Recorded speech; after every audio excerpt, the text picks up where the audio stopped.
Hello, traders. FX Pip Collector here. Today is Wednesday, August 20th, and this is my analysis for gold, and we are on the daily time frame. So on gold, it just keeps on drifting down, as you can see. My overall bias is that it's going to go down to about the $3,000 an ounce area to finish off what I think is a big WXY of wave 4 on like the weekly time frame. So my bias is definitely down. The only problem I have is this looks impulsive and this looks corrective. Kind of makes you think that it could pop up one more time before it goes down. And if it does bounce from a fib level, make like a nice engulfing daily candle to the upside, then I would definitely be bullish, expecting to see a wave C, maybe grabbing some liquidity before it goes down.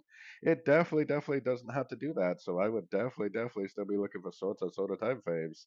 I wouldn't be trying to go short now. I would probably want to see a more proper looking pullback.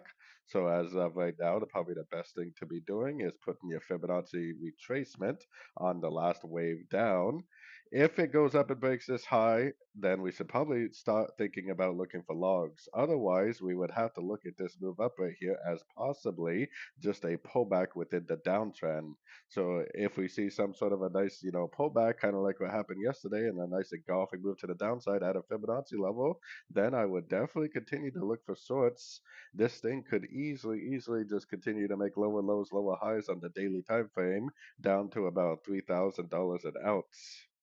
So anyways, don't forget to check out my website linked over here in the corner. And as always, thank you for watching and happy trading.